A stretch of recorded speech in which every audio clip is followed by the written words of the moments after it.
Hey guys, back again for a video. Since I did vampires yesterday, or Dracula and vampires yesterday, I thought, maybe I should just do a top 10 Dracula films to honor the moment, honor Halloween in October. So let me give you my personal list of the top 10 renditions of Dracula. Now, first off, let me caveat this, because there's been, 30, 50 or more films about Dracula. I'm only going to cover in top 10 the first initial film, so sequels don't count. So for example, Dracula Prince of Darkness or Scars of Dracula, that's not going to get considered in this collection. This is just the first initial film, or the only rendition of the film. If it's a one-shot deal, like Jess Franco's Dracula or Argento's Dracula, those get considered. I'm looking for films that are basic to the first book, the storyline of Bram Stoker, the original storyline. So with that as a kind of a caveat, you're not going to see Mark of the Vampire or any of those type of Bela Lugosi and The Return of Dracula, when he did that film as well. So I'm not going to include any of those. Okay. So first up, going from number 10 is Argento's Dracula 3D. Is it a good movie? Yeah, to me it's a 5 out of 10. It's not horrible. I think the CG kind of takes you out of it, but I liked Rutger Hauer's performance, and I actually thought the guy that played Dracula was not too bad. I thought the CG was not great, but it still makes the top 10 list. So yeah, Argento's Dracula. That's number 10. Number 9 is Francis Ford Coppola's Dracula. Thought Gary Oldman did a great job in this. I wasn't too much of a fan of Keanu Reeves. I'm not a big Keanu Reeves fan, but I did like this version, and I thought it was beautifully photographed.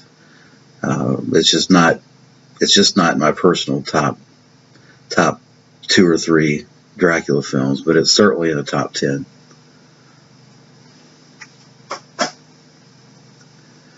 This one may surprise people. Number 8 is Andy Warhol's Blood for Dracula, Udo Kier. I love this version of, and this one, you might say, well, this one doesn't bear any semblance at all to the Stoker novel, and it doesn't, but it's still a one-shot focused Dracula film, and so I still consider it part of the Dracula mythology and initial releases. I just like the bizarre take that Andy Warhol had on this, and Paul Morrissey directed it. I just like their bizarre take on the whole Dracula mythos. I think it's just interesting and campy and fun. So yeah, I think this is a personal favorite of mine. And now another one that may raise some eyebrows, but I like it. Number 7 is Jess Franco's Count Dracula. I love Christopher Lee's rendition of this, and I think that this film could have been the premier number 1 edition of Count Dracula, the closest rendition to the book, had someone given Jess Franco enough money to make it. It suffered terribly from a low budget, but I thought Christopher Lee did a great job in it, and the storyline adhered to the story, the novel, as much as possible.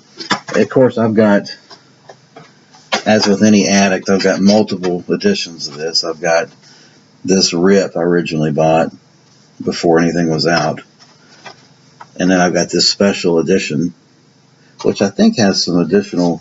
I think the reason I've got this and this together is that this has some special features that this one doesn't have. But I consider this a really, really good film, and it could have been perfect had they had enough money to make it. By the way, Klaus Kinski plays a really, really good Renfield in this. Okay.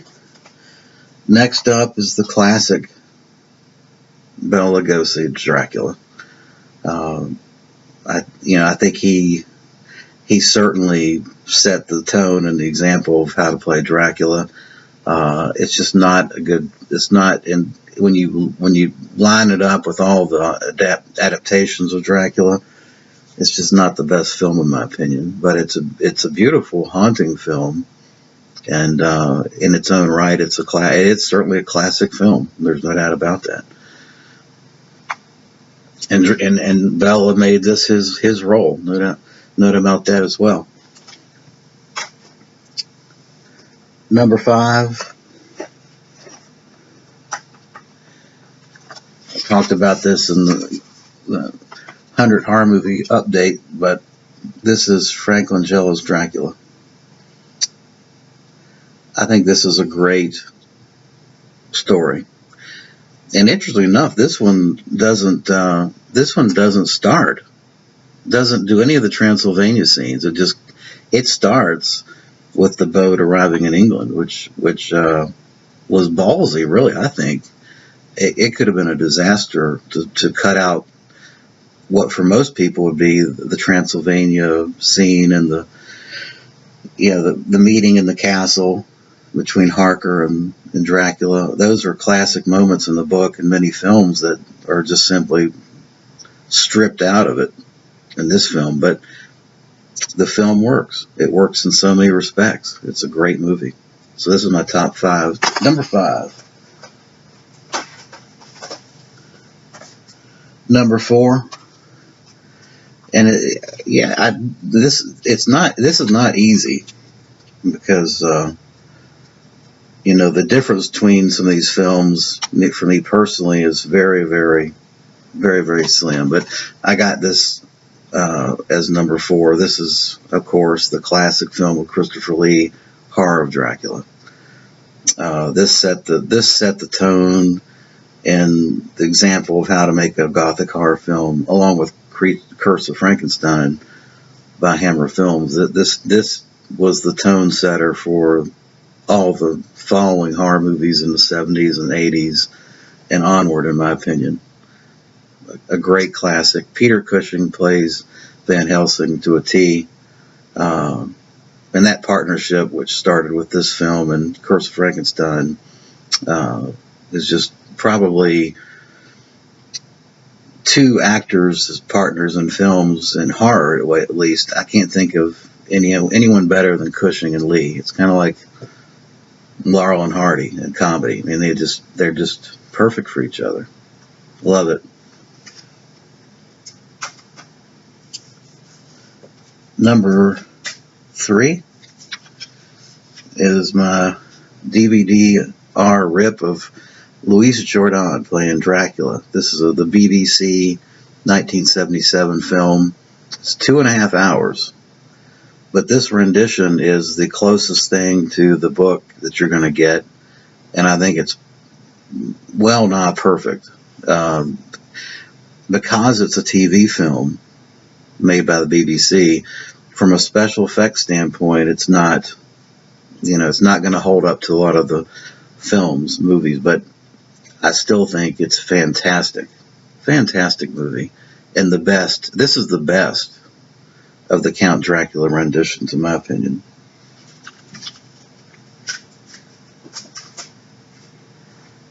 So, Louis Jourdan's Count Dracula would be number 1 of all of them, if it were not for 2 other films that slightly knock it down to number 3. Starting off with number 2, that's F.W. Murnau's Nosferatu. Now you're probably going to say, well, it's not a Dracula film. Well, it is. In my opinion, it is, because it's based on the Stoker book. And the only reason it's really not called Dracula, and the only reason that this little fella here is called Orlok, is because of the suit by Bram Stoker's wife. But let's face it, this is a Count Dracula movie, and the only difference is they changed the names to avoid getting sued. So I count it, and I think it's the number 2 film. And as Werner Herzog said in his discussion about his remake, this is the greatest movie ever to come out of Germany. Yeah, I love this one. And this Kino release is great. Number 1, The Granddad, is the remake of Nosferatu. Werner Herzog's classic film with Klaus Kinski playing Dracula or Orlok, however you wish.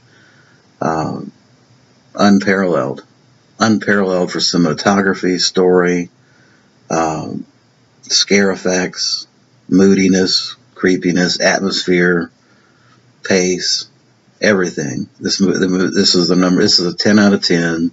This is the definitive version of Dracula, even though the title might differ on that. The only reason that